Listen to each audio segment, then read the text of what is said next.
ആലപ്പുഴയിലെ കിഴക്കേക്കര തറവാട് ഇന്നും പഴയതുപോലെ തന്നെയാണ്.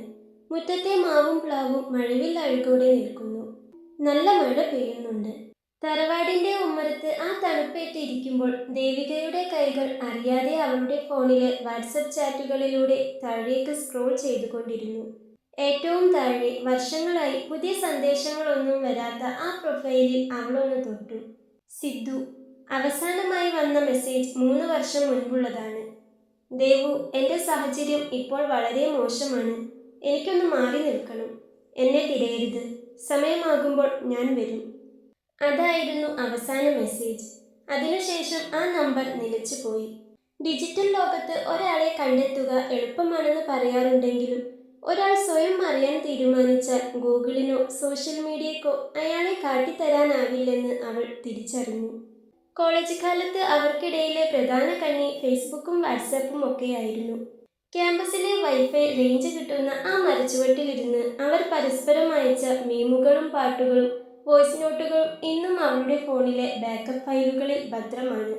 സിദ്ധാർത്ഥിന് ഡൽഹിയിൽ ജോലി കിട്ടിയപ്പോൾ അവർ കരുതിയത് വീഡിയോ കോളുകളിലൂടെ ആ ദൂരം മറികടക്കാമെന്നാണ്. ആദ്യത്തെ കുറച്ചു മാസങ്ങൾ അങ്ങനെ തന്നെയായിരുന്നു. രാത്രി വൈകുവോളം ഹെഡ്സെറ്റിലൂടെ ഒഴുകിയെത്തിയ അവൻ്റെ സംസാരങ്ങൾ അവളുടെ ഉറക്കമില്ലാത്ത രാത്രികളെ ധന്യമാക്കി. ഇനിയും വൈകരുത് സിദ്ധു. കുറച്ചുകൂടി കഴിഞ്ഞാൽ നമ്മൾ എന്തായാലും വീട്ടിൽ പറയണം, അവൾ ഇടയ്ക്കിടെ പറയുമായിരുന്നു. പറയാം ദേവു, എൻ്റെ ഈ പ്രൊജക്റ്റ് ഒന്ന് തീരട്ടെ. അച്ഛൻ്റെ സർജറി കഴിഞ്ഞിട്ട് വേണം എനിക്ക് വീട്ടിൽ പറയാൻ. അവൻ്റെ മറുപടി ഇതായിരുന്നു. വീട്ടിൽ ദേവികയുടെ വിവാഹത്തിനായുള്ള തിരച്ചിൽ തുടങ്ങിയത് പെട്ടെന്നായിരുന്നു. അച്ഛൻ രാഘവൻ നായർ ഓരോ ഞായറാഴ്ചയും പത്രത്തിലെ വൈവാഹിക പരസ്യങ്ങൾ നോക്കി അടയാളപ്പെടുത്തി. മാട്രിമോണിയൽ സൈറ്റുകളിൽ അവളുടെ പ്രൊഫൈൽ വന്നു. ഓരോ തവണയും പുതിയ ഫോട്ടോ എടുക്കാൻ ആവശ്യപ്പെടുമ്പോൾ അവൾ സിദ്ധാർത്ഥിന് മെസ്സേജ് അയക്കും. സിദ്ധു, വീട്ടിൽ വലിയ നിർബന്ധമാണ്, നീ വേഗം എന്തെങ്കിലും ചെയ്യ്. തുടക്കത്തിൽ അവൻ ആശ്വസിപ്പിക്കുമായിരുന്നു.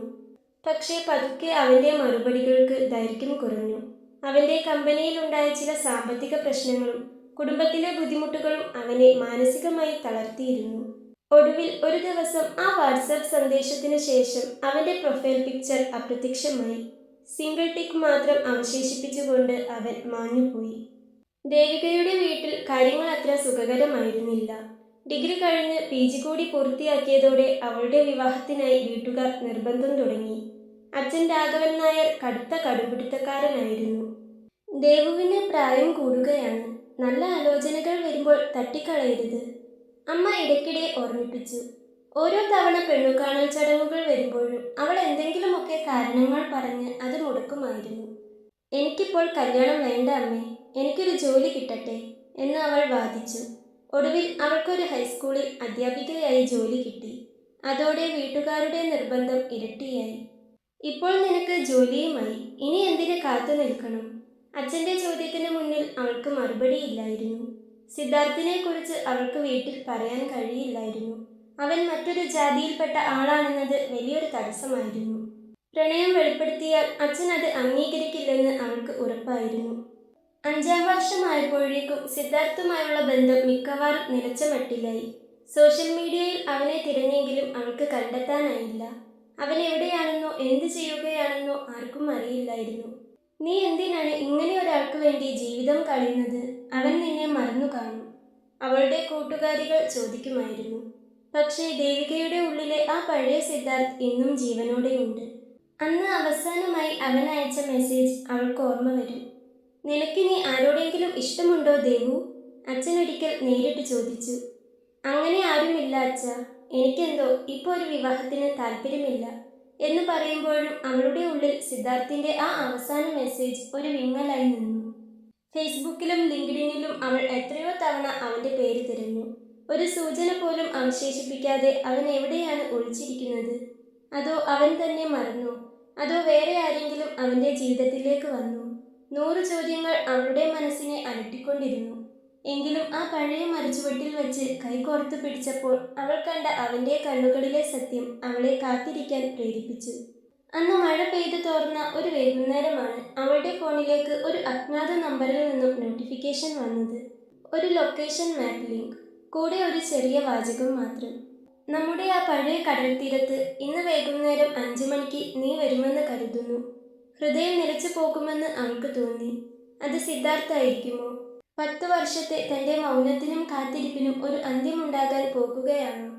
ആലപ്പുഴ കടൽത്തീരത്തെ ആ പാറക്കെട്ടുകൾ, തിരമാലകൾ അലറി വിളിച്ചു വന്ന് കരയെ പുലുക്കി മടങ്ങുന്നുണ്ട്. ദേവിക തന്റെ സ്കൂട്ടർ ഒതുക്കി നിർത്തി. ദൂരെ കടലിലേക്ക് നോക്കി ഒരാൾ നിൽക്കുന്നു. അത് അവനാണെന്ന് തിരിച്ചറിയാൻ അവൾക്ക് അധിക നേരം വേണ്ടി വന്നില്ല. ആ നിൽപ്പ്, തോളുകളുടെ ആ പ്രത്യേക ചരിവ്, അത് സിദ്ധാർത്ഥ് തന്നെ. അവൾ വേഗത്തിൽ അവന്റെ അടുത്തേക്ക് നടന്നു. എന്നിട്ടും കാലുകൾ തളർന്നു പോകുന്നത് പോലെ മണലിൽ അവളുടെ പാദങ്ങൾ ആഴ്ന്നിറങ്ങുന്നുണ്ടായിരുന്നു. അവൾ അവന്റെ തൊട്ടടുത്തെത്തിയപ്പോൾ അവൻ തിരിഞ്ഞു നോക്കി. രണ്ടുപേരുടെയും നോട്ടം ഒരു നിമിഷം ഇടഞ്ഞുപോയി. അല്പം നേരത്തേക്ക് രണ്ടുപേരും ഒന്നും മിണ്ടിയില്ല. 10 വർഷത്തെ കാത്തിരിപ്പ് ഒരു നിമിഷം കൊണ്ട് ഇല്ലാതായി. സിദ്ധാർത്ഥിന്റെ മുഖത്ത് പണ്ടത്തെ ആ കുസൃതി ചിരിയില്ല. പകരം ജീവിതം നൽകിയ പാഠങ്ങളുടെ ഗൗരവം തങ്ങി നിൽക്കുന്നു. വരുമെന്ന് കരുതിയില്ല, അവൻ പതുക്കെ പറഞ്ഞു. അവന്റെ ശബ്ദത്തിൽ നേർത്തൊരു വിറയലുണ്ടായിരുന്നു. കാത്തിരിക്കാൻ നീയല്ലേ എന്നെ പഠിപ്പിച്ചത് സിദ്ധു?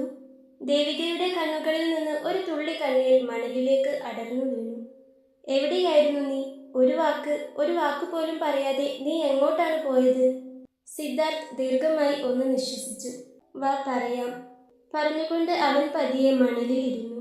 അവനെ തന്നെ നോക്കിക്കൊണ്ട് ദേവികയും അവനൊപ്പം ചേർന്നിരുന്നു.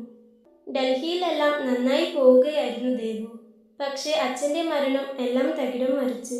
അച്ഛൻ ബാക്കി വെച്ചു പോയ കടങ്ങൾ, വീട്ടിലെ ജപ്തി ഭീഷണി, എല്ലാം കൂടി വന്നപ്പോൾ എനിക്ക് ശ്വാസം മുട്ടി.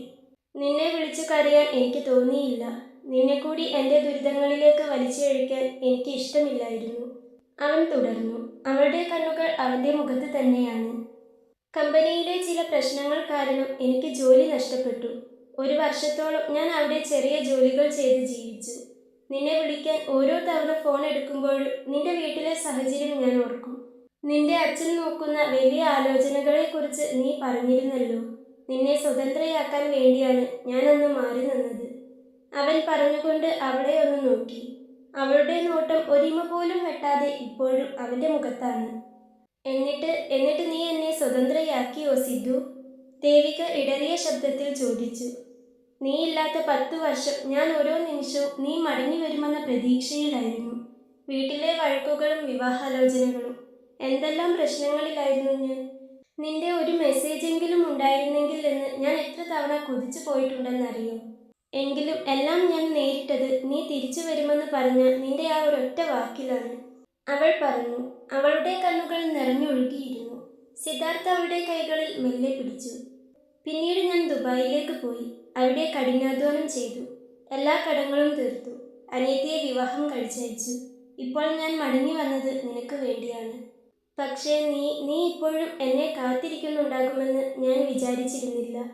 അവരുടെ സംഭാഷണത്തിനിടയിൽ നേരം സന്ധ്യയായി. ആകാശം ചുവന്നു തൊടുത്തു. ഇനി എന്ത് ചെയ്യും സിദ്ധു? വീട്ടിൽ അച്ഛൻ മറ്റൊരു ആലോചന ഉറപ്പിച്ചു കഴിഞ്ഞു. അടുത്ത ആഴ്ച നിശ്ചയം നടത്താനാണ് അവരുടെ തീരുമാനം. ദേവിക തന്റെ ആശങ്ക പങ്കുവച്ചു. സിദ്ധാർത്ഥ് എഴുന്നേറ്റ് നിന്ന് അവളുടെ കണ്ണുകളിലേക്ക് നോക്കി. 10 വർഷം മുൻപുള്ള സിദ്ധാർത്ഥ് അല്ല ഞാൻ. അന്ന് എനിക്ക് പേടിയായിരുന്നു ദേവു, കയ്യിൽ ഒന്നുമില്ലാത്തവന്റെ പേടി.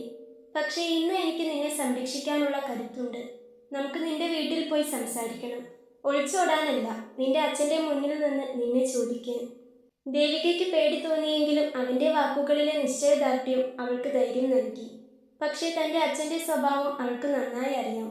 ജാതിയും അന്തസ്സും നോക്കുന്ന ആ മനുഷ്യൻ തങ്ങളെക്കാൾ താഴ്ന്ന ജാതിയിലുള്ള ഒരാളെ എങ്ങനെ സ്വീകരിക്കും? പിറ്റേന്ന് തന്നെ സിദ്ധാർത്ഥ് അവളുടെ വീട്ടിലേക്ക് വരാമെന്ന് തീരുമാനിച്ചു. ദേവികയുടെ വീട്ടിൽ നിശ്ചയത്തിനുള്ള ഒരുക്കങ്ങൾ തകൃതിയായി നടക്കുകയാണ്. ബന്ധുക്കളെല്ലാം എത്തിത്തുടങ്ങിയിരിക്കുന്നു. അച്ഛൻ രാഘവൻ നായർ വളരെ സന്തോഷത്തിലാണ്. താൻ കണ്ടെത്തിയ നല്ല നിലയിലുള്ള ആലോചനയിലേക്ക് മകൾ എത്താൻ പോകുന്നു എന്ന വിശ്വാസത്തിൽ. അന്ന് വൈകുന്നേരം മുറ്റത്ത് ഒരു കാർ വന്നു നിന്നു. കാറിൽ നിന്നിറങ്ങിയ സിദ്ധാർത്ഥിനെ കണ്ട് ദേവികയുടെ ശ്വാസം നിലച്ചുപോയി. അവൻ പറഞ്ഞതുപോലെ തന്നെ എത്തിയിരിക്കുന്നു. മെറൂൺ കളർ ഷർട്ടും കറുപ്പ് പാൻറ്റുമാണ് വേഷം. ആര് കണ്ടാലും ഒരു നിമിഷം അവനെ തന്നെ നോക്കി നിന്നു പോകും. ആത്മവിശ്വാസത്തോടെ അവൻ ഉമ്മറത്തേക്ക് നടന്നു. ആരാ? മനസ്സിലായില്ല. ആരെ കാണാനാ? രാഘവൻ നായർ ചാരുകസേരയിൽ നിന്ന് എഴുന്നേറ്റുകൊണ്ട് ചോദിച്ചു. സിദ്ധാർത്ഥ് അയാൾക്ക് നേരെ കൈകൾ കൂപ്പി. എൻ്റെ പേര് സിദ്ധാർത്ഥ്. ഞാനും ദേവികയും ഒരുമിച്ച് പഠിച്ചതാണ്. എനിക്ക് എനിക്ക് അച്ഛനോട് ഒരു കാര്യം സംസാരിക്കാനുണ്ട്, അവൻ പറഞ്ഞു.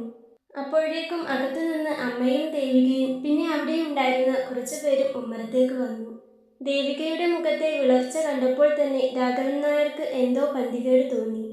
സംസാരിക്കാനോ? എന്താണ് സംസാരിക്കാനുള്ളത്? ഇരിക്കി, പറഞ്ഞുകൊണ്ട് അയാൾ കസേരയിലേക്കിരുന്നു. സിദ്ധാർത്ഥിനോട് തൊട്ടടുത്ത കസേരയിൽ ഇരിക്കാനും പറഞ്ഞു. എങ്കിലും സിദ്ധാർത്ഥ് ഇരുന്നില്ല. അത് ഞാനും ദേവികയും കഴിഞ്ഞ 10 വർഷത്തിലേറെയായി പരസ്പരം ഇഷ്ടപ്പെടുന്നവരാണ്. ഇടയ്ക്ക് ചില സാഹചര്യങ്ങൾ കൊണ്ട് എനിക്ക് മാറി നിൽക്കേണ്ടി വന്നു. പക്ഷേ ഇന്ന് ഞാൻ വന്നത് അവളെ എനിക്ക് തരുമോ എന്ന് ചോദിക്കാനാണ്. സിദ്ധാർത്ഥിന്റെ ശബ്ദത്തിൽ ഇടർച്ചയില്ലായിരുന്നു. സിദ്ധാർത്ഥിന്റെ വാക്കുകൾ കേട്ടതും രാഘവൻ നായരുടെ മുഖം ചുവന്നു തുടുത്തു. എന്ത്, 10 വർഷമായോ? എൻ്റെ മകളുടെ വിവാഹം ഉറപ്പിച്ചു കഴിഞ്ഞിട്ടാണോ ഇത് പറയുന്നത്? പിന്നെ തൻ്റെ ജാതിയും കുലവും ഒന്നും എനിക്കറിയില്ല. മര്യാദയ്ക്ക് ഇപ്പോൾ തന്നെ ഇവിടുന്ന് ഇറങ്ങിപ്പോകണം. രാഘവൻ നായർ ശബ്ദമെടുത്തു. അപ്പോഴേക്കും അമ്മ പതിയെ ദേവികയെ അകത്തേക്ക് വിളിച്ചു. പക്ഷേ ദേവിക അനങ്ങിയില്ല. അവൾ അച്ഛൻ്റെ മുന്നിൽ ചെന്നു നിന്നു. അച്ഛാ, ഇത്രയും കാലം അച്ഛൻ പറഞ്ഞ ഓരോ വാക്കും ഞാൻ അനുസരിച്ചു. പല ആലോചനകൾ വേണ്ടെന്ന് വെച്ചപ്പോഴും ഞാൻ അച്ഛനോട് ഇതൊന്നും പറഞ്ഞില്ല. എല്ലാം എൻ്റെ തെറ്റാണ്. പക്ഷേ ഇനി എനിക്ക് വേറൊരു കല്യാണത്തിന് സമ്മതിക്കാൻ പറ്റില്ല. സിദ്ധുവിന് വേണ്ടിയാണ് ഞാൻ കാത്തിരുന്നത്. എൻ്റെ അരികത്തില്ലെങ്കിലും ഈ 10 വർഷം ഒരു നിഴലായി സിദ്ധാർത്ഥ് എൻ്റെ കൂടെ തന്നെയുണ്ടായിരുന്നു, ദേവിക പറഞ്ഞു. നിനക്ക് ഞാൻ മരിച്ചു കാണണോ ദേവു? രാഘവൻ നായർ അലറി. നാട്ടുകാരുടെ മുന്നിൽ എൻ്റെ തല കുനിക്കാൻ വേണ്ടിയാണോ നിന്നെ ഇത്രയും കാലം പഠിപ്പിച്ചു വലുതാക്കിയത്? രാഘവൻ നായർ വീണ്ടും ചോദിച്ചു. വാക്കേറ്റം മുറുകി. ബന്ധുക്കൾക്കിടയിൽ അടക്കം പറച്ചിലുകൾ തുടങ്ങി. സിദ്ധാർത്ഥിനെ അവിടെ നിൽക്കാൻ അനുവദിക്കാതെ രാഘവൻ നായർ അവനെ പുറത്താക്കാൻ ശ്രമിച്ചു. അവിടെ പറമ്പ് വൃത്തിയാക്കാനും മറ്റും വന്നിരിക്കുന്ന ആളുകളെല്ലാം അവിടേക്ക് വന്നു. അവരെല്ലാം കൂടി സിദ്ധാർത്ഥിനെ കൈവെക്കാൻ പോവുകയാണെന്ന് അവൾക്ക് തോന്നി. സിദ്ധു, നീ ഇപ്പോൾ പൊയ്ക്കോ. എനിക്ക് അച്ഛനെ വേദനിപ്പിക്കാൻ കഴിയില്ല. പക്ഷെ മറ്റൊരാളെ വിവാഹം കഴിക്കാനും എനിക്ക് കഴിയില്ല, പറഞ്ഞുകൊണ്ട് ദേവിക പൊട്ടിക്കരഞ്ഞു. സിദ്ധാർത്ഥ് അവളെ തന്നെ ഒന്ന് നോക്കി. ദേവു, കരയല്ലേ. ഞാൻ വന്നത് നിന്നെ നിർബന്ധിക്കാനല്ല. നിന്റെ വീട്ടുകാരുടെ സമ്മതത്തോടെ നിന്നെ കൂടെ കൂട്ടാനാണ്. നിന്റെ അച്ഛൻ്റെ സമ്മതവും അനുഗ്രഹവും വാങ്ങാൻ ഞാൻ ഇനിയും വരും. പക്ഷേ ഇന്ന് നീ ഒരു തീരുമാനമെടുക്കണം. നിനക്ക് നിന്റെ സന്തോഷമാണോ അതോ ഈ ചങ്ങലകളാണോ വേണ്ടത്? സിദ്ധാർത്ഥ് ചോദിച്ചു. അപ്പോഴേക്കും രാഘവൻ നായർ അകത്തേക്ക് പോയി ഒരു മണ്ണെണ്ണക്കുപ്പിയുമായി തിരികെ വന്നു. നീ ഇവന്റെ കൂടെ പോകാനാണ് തീരുമാനമെങ്കിൽ നിന്റെ അച്ഛൻ ഇപ്പോൾ ഇവിടെ ഈ നിമിഷം കത്തിയെരിയും, രാഘവൻ നായർ പറഞ്ഞു. ആ ഭീഷണിക്ക് മുന്നിൽ ദേവിക തളർന്നുപോയി. അവൾ കരഞ്ഞുകൊണ്ട് നിലത്തേക്കിരുന്നു. സിദ്ധാർത്ഥിന് പിന്നെ അവിടെ നിൽക്കാൻ കഴിഞ്ഞില്ല. അവൻ വേദനയോടെ അവിടെ നിന്നിറങ്ങി. അന്ന് രാത്രി അവളുടെ ഫോണിലേക്ക് ഒരു മെസ്സേജ് വന്നു. നാളെ രാവിലെ 10 മണി വരെ ബീച്ചിൽ നമ്മുടെ ആ പാറക്കെട്ടിനടുത്ത് ഞാനുണ്ടാകും. വരികയാണെങ്കിൽ നമുക്ക് പുതിയൊരു ജീവിതം തുടങ്ങാം. വന്നില്ലെങ്കിലും സങ്കടമില്ലെന്നല്ല. ഇത്ര കാലം തന്നെ നീ കാത്തിരിക്കുമെന്ന് ഞാൻ കരുതിയതല്ല. എൻ്റെ ഒരു വിവരവുമില്ലാതിരുന്നിട്ടും നീ എനിക്ക് വേണ്ടി കാത്തിരുന്നു. മതി, എനിക്കത് മതി. നിന്റെ അച്ഛനെ മരണത്തിന് വിട്ടുകൊടുത്തിട്ട് എൻ്റെ കൂടെ വരാൻ ഞാൻ നിന്നെ നിർബന്ധിക്കില്ല. നീ നിന്റെ അച്ഛന് നൽകുന്ന സ്നേഹമായി ഞാൻ അതിനെ കരുതിക്കോളാം. ആ രാത്രി ദേവികയ്ക്ക് ഉറങ്ങാൻ കഴിഞ്ഞില്ല. ഒരു വശത്ത് 10 വർഷത്തെ പ്രണയം, മറുവശത്ത് തന്നെ വളർത്തിയ അച്ഛൻ. അവൾ തൻ്റെ പഴയ ഡയറി എടുത്തു. അതിലെ ഓരോ താളിലും സിദ്ധാർത്ഥ് ഉണ്ടായിരുന്നു. പുലർച്ചെ 5 മണി. വീട് ശാന്തമാണ്. അവൾ മെല്ലെ എഴുന്നേറ്റു.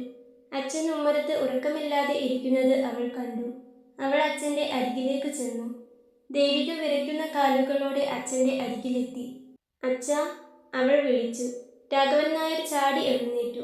അയാളുടെ കണ്ണുകൾ ദേഷ്യം കൊണ്ടും സങ്കടം കൊണ്ടും ചുവന്നിരുന്നു. എന്നെ അച്ഛ എന്ന് വിളിക്കരുത്. 10 വർഷം നീ ഞങ്ങളെ പറ്റിക്കുകയായിരുന്നു അല്ലേ?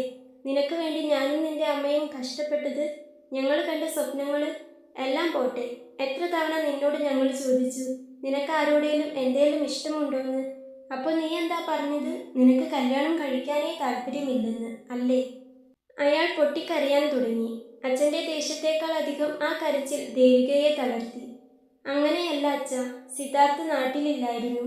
അവനെക്കുറിച്ച് ഒരു വിവരവും ഇല്ലായിരുന്നു. പിന്നെ ഞാൻ എങ്ങനെയാ ഇത് അച്ഛനോടും അമ്മയോടും പറയുന്നേ? അവൾ പറഞ്ഞു. അയാളൊന്നും പറഞ്ഞില്ല. അച്ഛൻ മരിക്കുമെന്ന് പറഞ്ഞത് എന്നെ പേടിപ്പിക്കാനാണെന്നറിയാം. പക്ഷേ സിദ്ധാർത്ഥില്ലാതെ ജീവിക്കുന്നത് ഓരോ നിമിഷവും മരിക്കുന്നതിന് തുല്യമാണ് എനിക്ക്. അച്ഛൻ്റെ മകൾ സന്തോഷത്തോടെ ഇരിക്കുന്നത് കാണാനല്ലേ അച്ഛൻ ആഗ്രഹിക്കുന്നത്?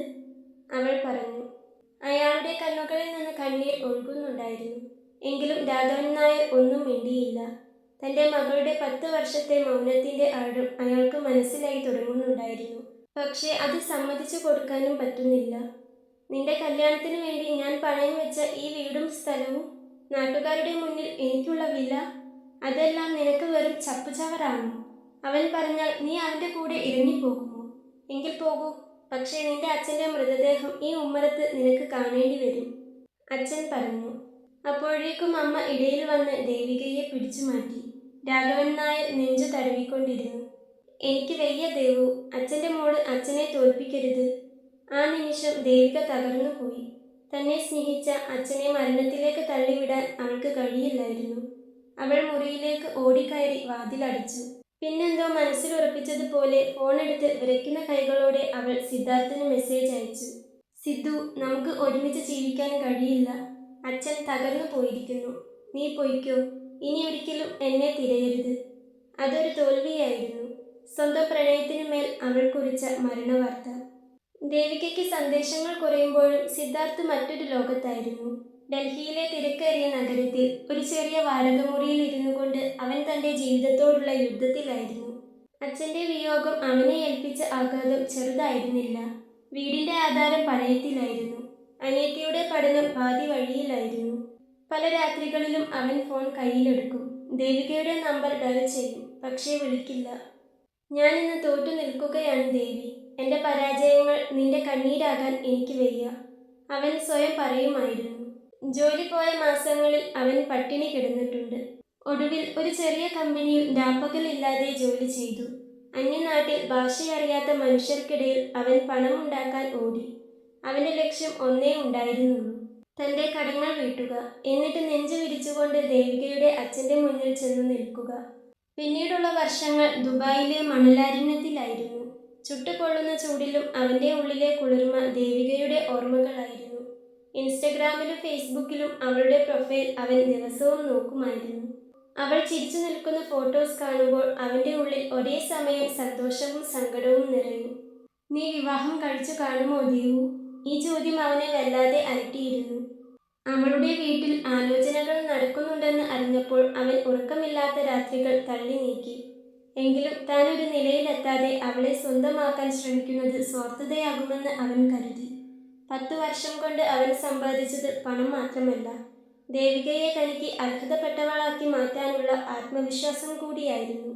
നാട്ടിലേക്ക് തിരിക്കുമ്പോൾ അവൻ്റെ ബാഗിൽ അവൾക്കായി വാങ്ങിയ ആ പഴയ മോതിരവും 10 വർഷത്തെ മൗനത്തിനുള്ള മാപ്പപേക്ഷയും ഉണ്ടായിരുന്നു. അന്ന് ദേവികയുടെ വീട്ടിൽ നിന്ന് പുറത്താക്കപ്പെട്ടപ്പോൾ സിദ്ധാർത്ഥ് തകർന്നുപോയി. 10 വർഷത്തെ അധ്വാനവും കാത്തിരിപ്പും വെറുതെയായെന്ന് അവൻ ഭയന്നു. ദേവിക അയച്ച അവസാന സന്ദേശം വായിച്ചപ്പോൾ അവന് ലോകം അവസാനിച്ചതുപോലെ തോന്നി. സിധു, നീ പൊയ്ക്കോ. ഇനിയൊരിക്കലും എന്നെ തിരയരുത്. ആ സന്ദേശം വായിച്ച് അവൻ ആ മരച്ചുവട്ടിൽ ഇരുന്ന് വിതുമ്പി. നീയും എന്നെ കൈവിട്ടോ ദേവു? അവൻ മടക്കയാത്രയ്ക്കുള്ള ടിക്കറ്റ് ബുക്ക് ചെയ്യാൻ ഫോണെടുത്തു.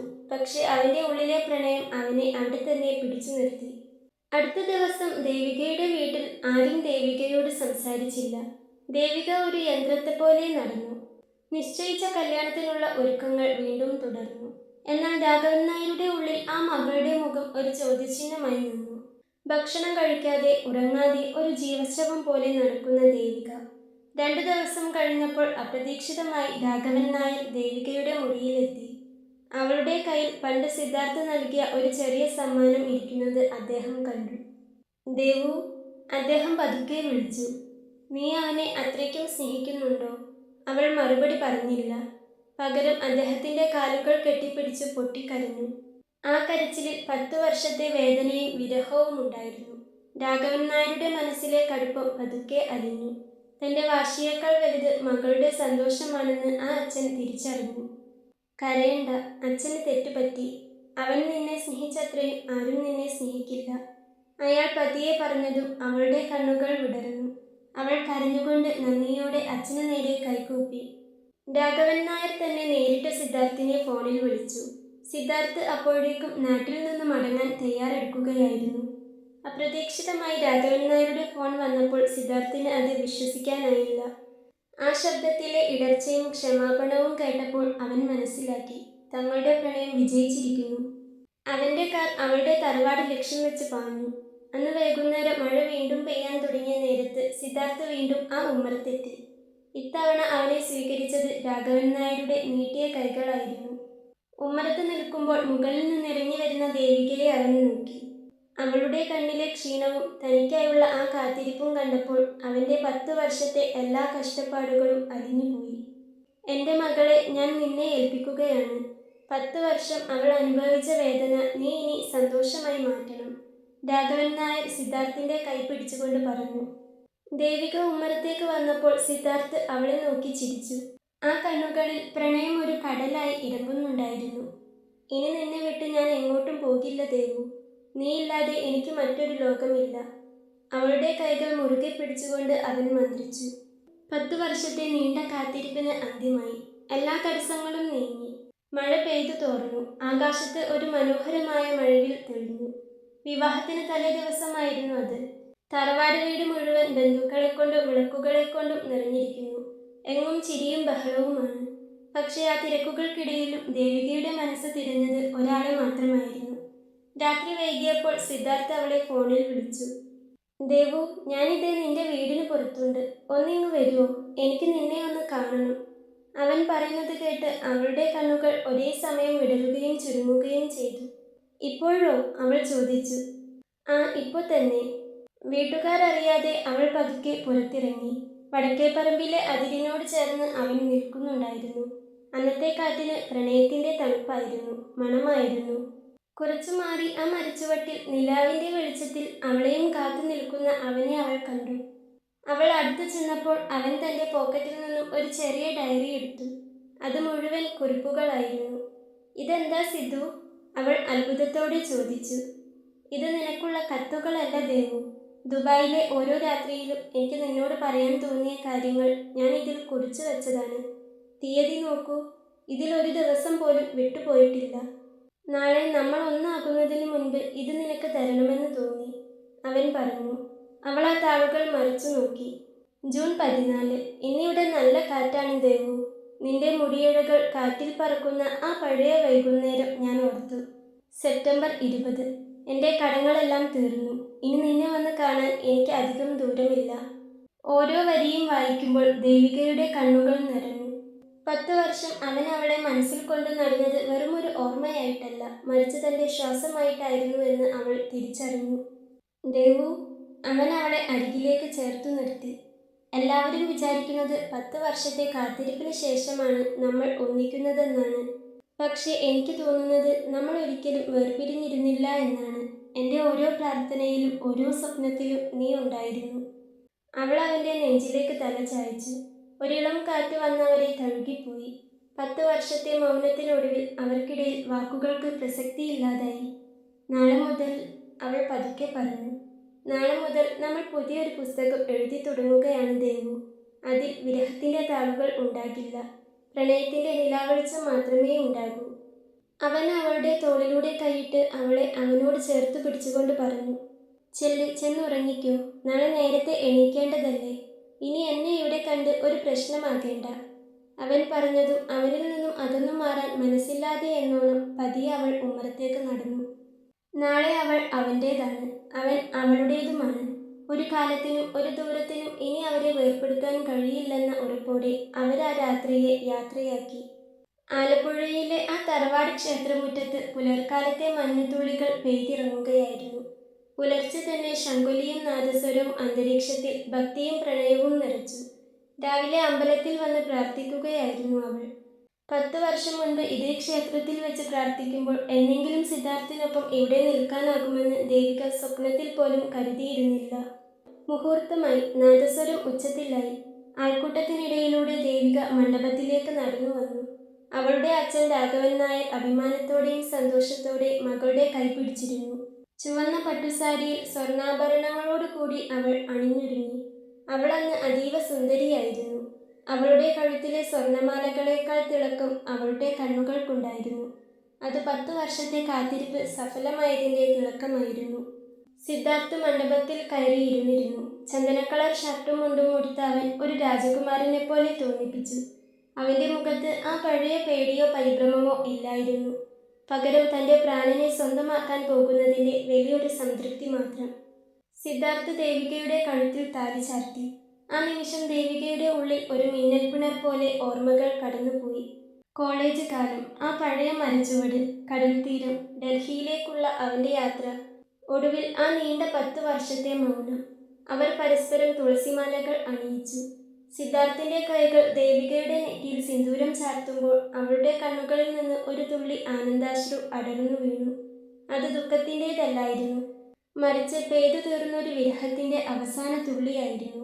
അച്ഛൻ അവളുടെ കൈ സിദ്ധാർത്ഥിന്റെ കൈകളിലേക്ക് വെച്ചു കൊടുത്തു.